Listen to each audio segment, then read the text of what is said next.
Hello everyone, তোমরা কেমন আছো? আমি ভালো আছি। আরও একটা আমার নতুন ব্লগে সবাইকে ওয়েলকাম। তো আশা করি ভালো আছো, আমিও খুব ভালো আছি। হয়তো গলা একটু ঠান্ডা লেগে গেছে, তো অনেক দিন পর ব্লগটা শুরু করছি, পুরোটা দেখার অনুরোধ রইল। তো সকালে উঠে আমি ডিম টোস্ট করছিলাম। তো ডিম টোস্ট আমাদের বাড়িতে সবাই খুব ভালো বাসে। আমি ভালোবাসি ডিম টোস্ট খেতে। তো ডিম টোস্ট করার পরে আমি চলে এসেছিলাম এই গাছগুলোতে একটু জল দিতে। তো গাছগুলোতে জল দেওয়া হয় ঠিক, রোদও আসে, কিন্তু জানি না কেন গাছগুলো শুকিয়ে যাচ্ছে। তো তোমরা যদি কেউ একটু জেনে থাকো যে কেন এরকম হচ্ছে, অবশ্যই আমাকে কমেন্ট করে জানিও, যাতে আমি একটু বুঝতে পারি। তো এইখানে ডিম টোস্টটা নিয়ে চলে আসলাম। তারপরে আমার ছেলে বললো ডিম টোস্ট খাবো না, আমাকে মুড়ি দিয়ে বিস্কুট দিয়ে দাও। ও সকালে এটা খেতেই ভালোবাসে। তো আমি বললাম ঠিক আছে, তাই খেয়ে নে, স্কুল যাবে একটু পরে। তো ফোন দেখছে উঠে। তারপরে আমার একটা অর্ডার এসেছিলো ফোনে। যারা যারা জানো না তাদেরকে বলি, আমার একটা ছোট বিজনেস আছে, হেজাব ওড়না। তো যারা যারা নিতে চাও আমাকে ইনস্টাগ্রামে মেসেজ করবে। আমার অল ওভার ইন্ডিয়া ডেলিভারি যায়, অ্যান্ড আমার বাড়িতে এসেও অনেকজন সেলফ পিক আপ করে। তো আমাদের পাড়াতেই অর্ডারটা ছিল। তো সে বাড়ির কাছে তো আমার বৌদি হয়, তো এসে আমার অর্ডারটা নিয়ে যায়, তার ছেলেকে পাঠায়। তো আমি কিছু ক্লিপ নিচ্ছিলাম দাঁড়িয়ে দাঁড়িয়ে। তারপরে আসছে ছেলেটা, আমি অনেকক্ষণ দাঁড়িয়েছিলাম বাইরেটায়। আর সেই দিনে জানো তো বন্ধুরা, খুব গরম ছিল, প্রচুর গরম ছিল। তো চারিদিক দেখতেই পাচ্ছ গরমে সবার কী অবস্থা। এই সময় বাচ্চাদের খুব সাবধানে রেখো, ডায়রিয়া প্রচুর হচ্ছে। তো সেই জন্য বাচ্চাদের সাবধানে রেখো, আর বাচ্চাদের খুব জল খাওয়ানোর চেষ্টা করো, যাতে ওরা একটু শরীরটা হাইড্রেটেড থাকে আর কি। এটাই সবাইকে বলবো। তো গাছগুলো আমি তারপরে অনেকক্ষণ আমি গাছের কাছে বসে থাকি, একটু টাইমটা কাটাই। আমার গাছ দেখতে প্রচুর ভালো লাগে। আমার ছাদে খুব অনেক গাছ ছিল, এখন সেইগুলো নেই, অনেক গাছ মারা গেছে, শুকিয়ে গেছে, শীতে বসানো হয়েছিল। তো আমি ভাবছি আবার বসাবো। তো ওখানটা পরিষ্কার করে আমাকে বসাতে হবে, চেষ্টা করি বসানোর, দেখি কি কি গাছ বসাই, সবগুলোই তোমাদের সাথে শেয়ার করব, কি কি গাছ বসাবো না বসাবো। তো আমাদের বাড়ির পেছনেও গাছ আছে, আমি চেষ্টা করব পরের ভিডিওতে তোমাদের সেইগুলো দেখানোর জন্য। তো যারা যারা আমার ভিডিও দেখছো তাদেরকে আমার একটাই রিকোয়েস্ট করব, পুরো ভিডিওটা দেখার জন্য, আর অবশ্যই আমার চ্যানেলটা সাবস্ক্রাইব করার জন্য। তো তারপরে আমি জল দিয়ে আমার ঘরটা ভালো করে পরিষ্কার করে নিয়েছিলাম, সেটাই তোমাদের দেখাচ্ছিলাম। আর একটা জিনিস কিনেছি, সেটাও তোমাদের সাথে শেয়ার করব, অবশ্যই দেখতে থাকো কি জিনিস কিনেছি না কিনেছি, আর তোমরা বলবে। তো এই শাকটা কারা কারা চেনো বলবে। এই শাকটার নাম হলো গিমে শাক। বাড়ির উঠানে, তারপরে বাড়ির পিছনে এই শাকগুলো দেখা যায় বেশিরভাগ, আর খুব কমই দেখা যায়। আমার বর প্রচুর খেতে ভালোবাসে এই শাকটা। আমি সেই জন্য অনেক চেষ্টা করে আমার এক ছোটো ঠাকুমাদের বাড়ি গিয়েছিলাম, তো আমার কাকিমা পাঠিয়েছে। তো সেই শাকটা রান্না করব, আর এখানে করব মাংস, আলু দিয়ে করার চেষ্টা আছে, দেখা যাক কি করি না করি। তো পেঁয়াজ কেটে নিলাম অনেকটা, আর এখানে আলু আর শাকটা কেটে নিয়েছিলাম। এখানে পটল আর আলু কেটেছিলাম, পটল দিয়ে আলু দিয়ে মাংস দিয়ে করবো, আর শাকটা করব। আর আগের দিনে ছিল লাউ ডাল। তো যা আছে আমাদের হয়ে যাবে। গরমে একটু হালকা খাবারই সবাই চেষ্টা করবে, আমিও চেষ্টা করি খাওয়ার, কিন্তু বেশিরভাগ হয়ে ওঠে না, কারণ বাড়িতে মাংসটাই বেশি হয়, সবজি কেউ খেতে চায় না। আর আমার একজনের জন্য আবার সবজি করব, সেই জন্য আমার গায়ে বয় না। যারা যারা জানো তারা বুঝতে পারবে কটাটা। একজনের জন্য রান্না করতে কারোরই ভালো লাগে না, তো ওই জন্য রান্নার সাথে সাথে খাওয়া হয়ে যায় আর কি। তো আমি এখানে রান্নাটা করছিলাম, তো ভাবছিলাম আজকে প্রচুর রোদ উঠেছে, তো কাপড়গুলোও ধুয়ে দিয়েছিলাম ছাদে। আমি একদিকে ভাত বসিয়ে দিয়েছিলাম আর একদিকে মাংস রান্নাটা বসিয়ে দিয়েছিলাম। আর জানো তো বন্ধুরা, গিমে শাকটা রান্নাটা একদমই হয়নি, কারণ 1 নম্বর পয়েন্ট, গিমে শাক রান্না করতে আমি জানি না। আর গিমে শাক রান্না করতে যে আলুটা কেটেছিলাম সেটা ছোট ছোট করে কাটতে হয়, সেটা আমার জানা ছিল না। তোমরা দেখবে আলুটা আমি প্রচুর বড় বড় কেটে ফেলেছিলাম। আসলে আমি আমার শাশুড়ি মাকে জিজ্ঞাসা করেছিলাম ফোনেতে যে আলুটা কেমনভাবে কাটবো, কী করে রান্না করতে হয়। তো আমাকে বলেছিল আলু দিয়ে রান্না করলে হয়ে যায়, তো সেরকমই আমি আলু কেটেছিলাম, দেখতে পাচ্ছ। তো রান্নাটা হয়ে যাওয়ার পরে বললো রান্নাটা হয়নি, তো পরে চেষ্টা করব আবার রান্না করার। তো আমি এখানে আমার বরকে খাবারটা দিয়ে দিয়েছিলাম দুপুরবেলায়। পটল দিয়ে আলু দিয়ে রান্না করেছিলাম, ডাল আর ডিমের শাক রান্না, আর একটুখানি বিরিয়ানি ছিল আগের দিন রাতে, সেটা আমার ছেলে খায়নি, আমি গরম করে দিয়েছিলাম। বেকার নষ্ট হবে, বলছিলাম যে তুমি খেয়ে নাও, আমাকে বললো ভাতটা খেয়ে খাবো। তো যাই হোক, তো আজকে রোদ রোদ উঠলে সবারই ভালো লাগে, সেরকম আমারই খুব ভালো লাগছিলো, তাই বারবার ক্লিপগুলো নিচ্ছিলাম, ভিডিও ক্লিপ। তো অর্ডারটা দিয়েছিলাম এই পাতাটা ফ্লিপকার্ট থেকে। তো পাতাটা আমি এইরকম আমার ড্রেসিং টেবিলে সাজিয়েছিলাম, কেমন লাগছে অবশ্যই জানিও। তো আমার রুম সাজাতে খুবই ভালো লাগে, চেষ্টা করি কিছু কিছু কিছু কিছু করে চেষ্টা করি সাজানো। কতটা ভালো লাগে না হয় সেটা তো আমি বুঝতে পারি না, কারণ একটা জিনিস তুমি প্রত্যেক দিন দেখলে তোমার সেটা বুঝতে পারবে না, কেউ বুঝতে পারবে না যতক্ষণ অন্যজন এসে না বলে যে হ্যাঁ খুব ভালো লাগছে। তো যারা যারা বুঝতে পারবে কথাটা তারা আমার সাথে সহমত হবে। তো এইখানে আমি ড্রেসিং টেবিলে আমার ব্যাগগুলো রেখে দিয়েছিলাম, আর ফ্লিপকার্টে অর্ডার দিয়েছিলাম এটা কি বলে আমি ঠিক জানি না, দেওয়ালে ডিল করে বসাতে হয়। সবাই দেখি ফোনেতে যত সম্ভব ওই ফুলদানি রাখার জন্য।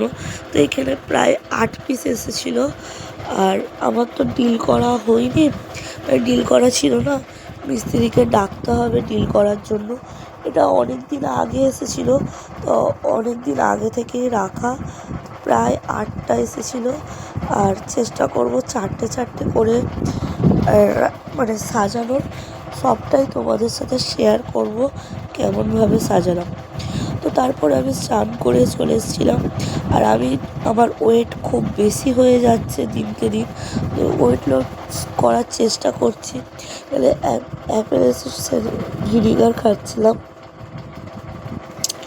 এটা সবাই জানো, যারা যারা খাও খুব ভালো ওয়েট লস করার জন্য।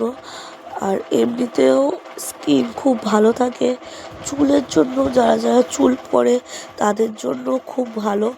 এমনকি আমার সিস্ট আছে, সিস্টের জন্য খাওয়া ভালো। তো আমি প্রায় রোজ প্রত্যেক দিন একটা করে খাওয়ার আধ ঘন্টা আগে খাই। তো আমি এটা জলে দিয়ে রাখতে হয়, জলে দিয়ে দিলাম, অটোমেটিক জলে মিক্স হয়ে যাবে। মিক্স হয়ে যাওয়ার পর খাওয়ার মিনিমাম 15 মিনিট আগে খেলে ভালো। তো আমার খুব 10-15 মিনিট আগেই আমি এরকম খেয়ে নিই, পেটটা অনেকটা মানে ভরা থাকে, আর খাওয়ার তুমি যতটা পরিমাণ মানে খাওয়ার খাবে অল্প পরিমাণ খেতে পারবে, এই জন্য এটা খাওয়া, যাতে ওয়েটটা লস হয়। তো এটা আমি দেখতে পাচ্ছ কালারটা চেঞ্জ হয়ে গেছে, তো এটা আমি খেয়ে নিয়েছিলাম। তারপরে আমি বিকেলে ঘুমিয়ে পড়েছিলাম। তারপরে আমি এই কাকাটা প্রায় প্রত্যেক দিন আমাদের এখানে আসে, আমি চুরমুর নিয়েছিলাম। তো চুরমুর নেওয়ার জন্য আমাদের বাড়ির কাছে এসেছিলাম। প্রত্যেক দিন বাচ্চারা এখানে আসে খেলার জন্য, আর টুকিটাকি অনেক জিনিসই বিক্রি হয়। তো সন্ধে হয়ে যায়, তারপরে আমি খেলাম একটুখানি চা আর নিয়েছিলাম নিমকি। চাটা খুব গরম ছিল, সেই জন্য রেখে দিলাম। তো কোথায় যাচ্ছি সবটাই তোমাদের সাথে শেয়ার করব। আমার একটা কাজেই বেরিয়েছিলাম, তো খাওয়ার পরে আমি চলে এসেছিলাম আমার বড় মাদের বাড়িতে। তো আয়না দেখলেই আর কি মেয়েরা একটু নাটক করতে শুরু করে দেয়, সেটাই আমি করছিলাম। ড্রেসিং টেবিলে আমি কিছু কিছু ক্লিপ নিচ্ছিলাম আমার নিজের। তারপরে আমার দিদি সর্দি মাখায় মুড়ি, চপ আর চানাচুর দিয়ে টমেটো শসা। তো সবাই মিলে খাওয়ার মজাটাই আলাদা। তো সবাই মিলে খেয়ে নিলাম একটু একটু করে। তো খাওয়ার পরে এটা পাশেরটা আমার ভাগ্নি হয়, আর এটাও আমার ভাগ্নি ছোট। আর এখানে আমার বড়দি পড়াচ্ছিল সব বাচ্চাদের। এই ছোট যে মেয়েটা আছে ওকে বলছিলাম যে একটু হাই কর, ও বলছে না আমি তোমার ক্যামেরা দেখে কেন হাই করবো। আর এই ছেলেটা দেখো ক্যামেরা দেখে ও লুকাচ্ছিল। তো যাই হোক, ওরা আনন্দের সাথে পড়াশোনা করে। তো আমরা সন্ধ্যে বেরিয়ে পড়েছিলাম ভাগ্নিকে নিয়ে, একটু আমার কাজে যাব। তো চলো যাওয়া যাক, কোথায় যাচ্ছি না যাচ্ছি।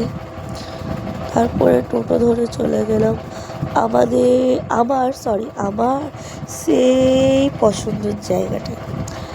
চলো কোথায় যাই দেখো।